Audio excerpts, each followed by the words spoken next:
Is it possible that this Ducks team could be even more historically bad than we possibly thought? Well, I'll talk about it on today's Locked On Anaheim Ducks. You're Locked On Ducks, your daily podcast on the Anaheim Ducks, part of the Locked On Podcast Network, your team every day.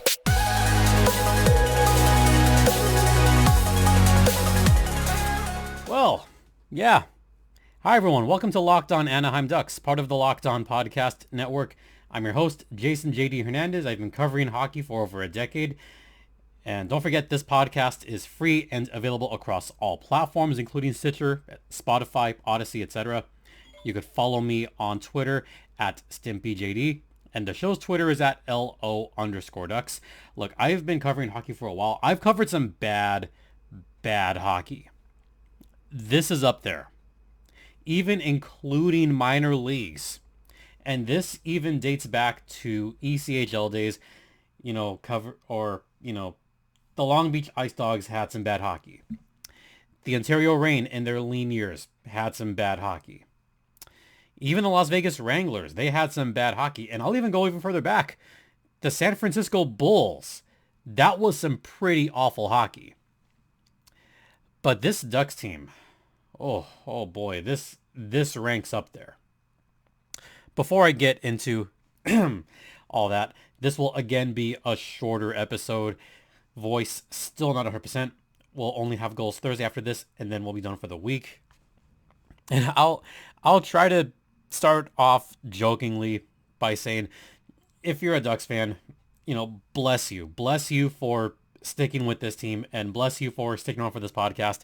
And I'll say this kind of jokingly, watching this team, covering this team, for anyone out there that's a fan of this team, I'm just here to say that watching this team is hazardous to your health. I mean, not really, but, watching this team might not be so good for your health. I mean, look, my hair's not falling off. I got plenty of hair, but, watching this team can be hazardous to your health. So if you're going to watch all 82 games, just be careful, stock up on your fluids, stock up on your meds, drink plenty of water, just stay safe, guys. Try to keep your health up. Try to keep your chin up, guys. Just try for this season because brighter days are ahead. Look, the Ducks are going to get a top 3 pick. Just going to say that. Top 3 pick. Good days are ahead. That being said, why am I saying that this team could be historically bad? We just had a historically bad Ducks team 2 years ago. Why are we talking about that? Well, we're going to talk about special teams for the next little bit. I'm not going to regale you with a graphic, but that when I got Post-it notes, it's bad.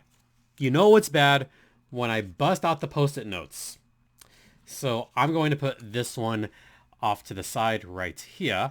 See, there's a camera right here, and I have a Post-it note sticking right on the camera, so I could actually pretend that I'm looking at you guys, which I kind of am.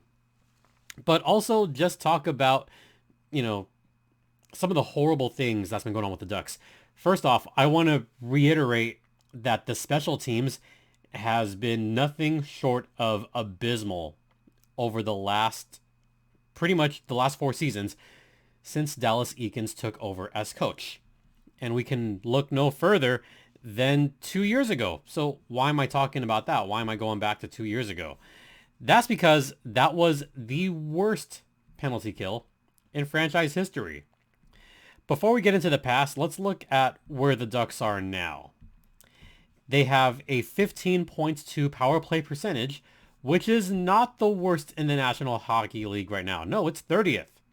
They're third worst in the National Hockey League. A whopping 15.2%. Yippee. They are the worst, however, on the penalty kill. And we'll talk about the penalty kill in a little bit because it's bad, folks. It's really bad. So let's go into some recent memory.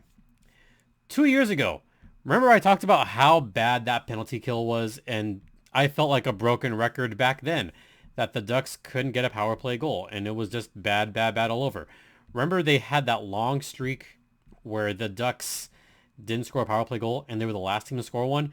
Well, that was the worst power play percentage in NHL history. 8.9%. Remember that? That was the 2020-2021 season. Technically the 2021 season. 8.9% in 56 games. I don't know what more I can say about that. It was a bad combination. Combined with their PK, which was okay, 80%, that's an 89.8% combined special teams. It's not great. That was 2 years ago. Since Dallas Eakins has taken over from 2019 up until yesterday, the Ducks have the second worst power play and the second worst penalty kill. Guess who has, or not the second worst, but they're close. 77%. So they're in the bottom 5. Power play. Ducks are second worst. The only team worse in the last 4 years have been the Detroit Red Wings. The Ducks have been a 16.2, the Red Wings at a 15.3% clip. By the way, Detroit also has had the second worst penalty kill in the last 4 seasons. So if you want to look at bad special teams, also look at the Detroit Red Wings, who are also going through their own rebuild. But they do have some young talent for as chaotic as their hockey is. They got some good young talent. They have Lucas Raymond. They have Mo Seider. They're promising.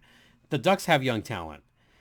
But again, special teams is just killer for this Ducks team right now. And under Coach Dallas Eakins, it's horrible. It's just horrible. And just to kind of twist the knife a little bit, I got in a little bit with the Locked On Sens guys. First off, I love those guys. They're awesome. So they talked about which coaches have had the longest leashes. And I know CJ's got a pretty long leash up in Ottawa. And then the Sen guys asked this question. Like, has a coaching staff ever in the history of the NHL had a longer leash than this current crew in Ottawa? And I just said, like, yeah. I could think of one. So here's the comparable. Under Coach Smith in Ottawa, they have 89 wins in 230 games. Under Coach Eakins, the Ducks have only 83 wins in 232 games. So, same time span, 6 less wins.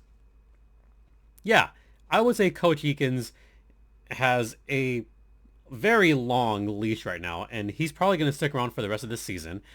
But looking at some of those comparables, looking at special teams, it's not it. And I'll talk a little bit more about just the coaching staff right now.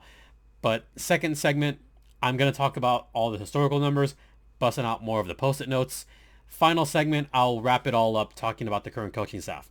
But first, let's talk about Bet Online, which is the one place that has you covered and the one place that we trust. Bet Online has you covered this season with more props, odds, and lines than ever before, including the National Hockey League, who's going to win the Stanley Cup. There's also the NBA, who's going to win the championship this year. Could it be maybe the Bucks again? Could it be the Phoenix Suns finally? And there's also the National Football League, who's going to win the Super Bowl this season. There's also MMA, boxing, among other sports. So if you want to check all of that out, use your mobile device or your laptop and head over to betonline.net right now. BetOnline is where the game starts, and BetOnline is the official online sportsbook of the Locked On Podcast Network. And please gamble responsibly. Welcome back to Locked On Anaheim Ducks, part of the Locked On Podcast Network. You're locked in with Jason JD Hernandez. We're going to talk about a little bit of history here and why the Ducks, even this year, could be historically bad. So I mentioned that the Ducks are close to the bottom 2 as far as both penalty killing and power play. And I'm not going to lie to you, it's pretty ugly. I already mentioned that the Ducks are close to the bottom in both categories. Ducks are 30th currently in power play and 32nd in penalty killing. It hasn't happened all that often where a single team has been in the bottom two of both power play and penalty kill. It doesn't happen too often. In fact, it's happened only 6 times. 6 times since the Mighty Ducks became a team all the way back in 93-94. That's how long it's been. So, another post-it note going right up, replacing this post-it note. So, let's get started, shall we? The last time that a team was in the bottom two in both categories, 2016-2017, back when there were 30 teams. The Colorado Avs.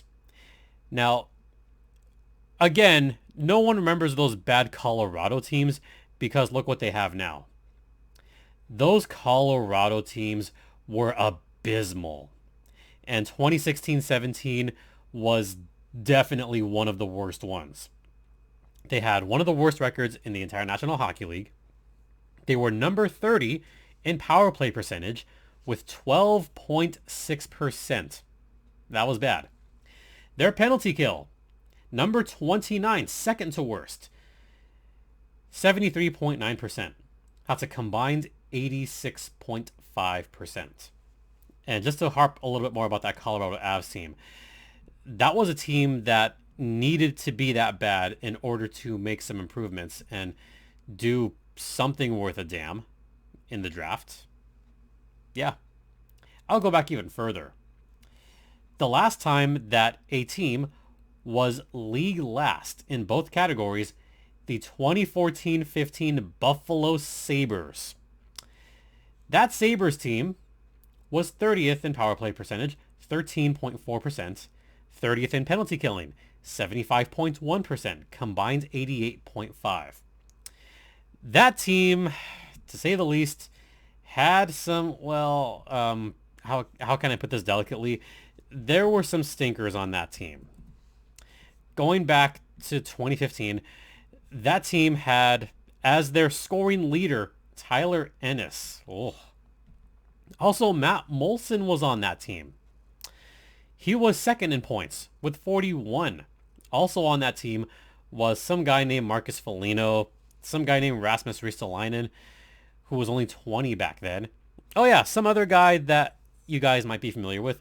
Yeah, some guy named Nick Delorier, who was in the top 11, and he was 11th in scoring with 15 points. That's how bad they were. Yeah. But as a result of that very poor record, the Sabres had the worst record. And oh, look at that. They did not win the draft. They wound up with the number 2 pick in the 2015 draft. Now, why am I bringing up the 2015 draft? Oh yeah, there was a generational talent in that draft at the number 1 position. Some guy named Connor McDavid. Yeah, Edmonton won that draft lottery. He went number 1. Buffalo was hoping to get McDavid, and they didn't, so they had to settle for Jack Eichel, who, as of this recording, has still not played a playoff game. Let me repeat that. Jack Eichel, since 2015, it's 2022, still has not seen any playoff action. Oh boy, Buffalo was sure hoping they would have gotten that number 1 pick, a fate that I hope does not befell the Anaheim Ducks. Only 54 points. Oh, but it gets worse. 2013-2014. The Florida Panthers. Last in power play, 10%. That was the worst power play percentage up until 2 years ago in NHL history. Florida's power play was 10%. Their penalty kill was 76%, so combined 86%. Oh, that Panthers team was just awful. It was bad. Also, that 2014 draft wasn't really all that great either. First off, on that Florida Panthers team, some guys you might be familiar with. Nick Bukestad led the team in scoring with 38 points in 76 games. He averaged half a point a game that led the team in scoring. Whoa. Also on that team, a very young Jonathan Huberdeau, an even younger Alexander Barkov. Yeah, those two guys. And also young Dmitry Kulikov. Yes, the current Anaheim Duck. Dmitry Kulikov was on that team. And also on that team was a pretty young Eric Goodbranson and an extremely young Vincent Trocheck. So one thing about that team, they were just young. Sound familiar, Ducks fans? Huberdeau blossomed later. Kulikov, he's doing okay. Yeah, some of those guys that I mentioned, they're doing okay right now. But Florida went through some growing pains during that time. 66 points. They got the number 1 pick. They got Aaron Ekblad in that draft, who does fine for Florida. He's a solid player for the Panthers. Not a generational talent, but he was fine. Also in that draft, though, Sam Reinhart, Michael Dalcal, the Collier, Hayden Fleury, Jake Virtanen, Leon Draisaitl, he went 3rd in that draft. So, hey, the Oilers doing okay in the draft 2 years in a row. But a lot of those guys in that draft. Yeah, Nick Ritchie, he went 10th. Remember that? Whew, boy. So just to round out some of the other teams. 2010, the Toronto Maple Leafs. 2010. I wonder why I brought that year up. Toronto Maple Leafs. Dead last, 14% on the power play. Dead last in penalty kill, 74.7%. Combined 88.7. That team had 74 points. That team was not good. You know what team was worse? The Ottawa Senators, 95-96. They were 26th, dead last on the power play, 12.3%. Penalty kill, 77.9%. 41 points in the season. Now, there's one more team that I haven't mentioned yet. There's another team that was dead last in both categories in the 94-95 season. That team was the Mighty Ducks of Anaheim. 94-95. Anaheim was dead last in power play, 11.4%. Dead last in penalty kill, 75.7%. That was an expansion era team. They were not meant to go anywhere. So what makes this worse, where the Ducks are now? This team was expected to move forward in their rebuild. This team was expected to get somewhere in the neighborhood of 80 points. This team was expected to not be in the bottom 10 of the league standings. And here we are, dead last, 32nd, dead last in penalty kill, almost dead last in power play. And what's the reason for that? Well, I'm going to talk about that on the other side. Welcome back to Locked On Anaheim Ducks, part of the Locked On Podcast Network. I'm your host, Jason J.D. Hernandez. All right, so I talked a little bit about just historically bad teams on special teams. The Ducks right now have a PK of 66.3%. If the season ended right now, the Ducks would have a historically bad penalty kill. Before this season, the 2 worst PK percentages belong to the Los Angeles Kings. The 1979-80 LA Kings, as of right now, has the worst penalty kill in NHL history, 79-80. Their PK was 68.2%. 82-83, their PK was 68.6%. Now, the reason that I slightly take that with a grain of salt is because the Kings were in the same division as the Edmonton Oilers during that time. The Kings just did not have good PK numbers that whole time. 81, it was 75%. 82, 71.7%. 84, 72.1%. So what's the reason that the Kings were just so bad on the penalty kill? Well, because they were in a division that saw certain teams more often than others. And one of those certain teams, as you may have guessed, is the Edmonton Oilers. Why am I bringing up that era of the Oilers? Well, that era of the Oilers had some guy you may have heard of him, some guy named Mark Messier. Yeah, he was pretty good. Messier was one of the best players. Oh, wait, wait, hold on. Am I missing someone else? Wait, who? Curry? Yari Curry? Yeah, I guess he was pretty decent too. Yeah, Yari Curry was really good. Actually, now that I'm thinking about it, there was some other really good players on that team. Okay, I'm getting nudged. What is it, puppy? Who am I missing? Oh, see the dog.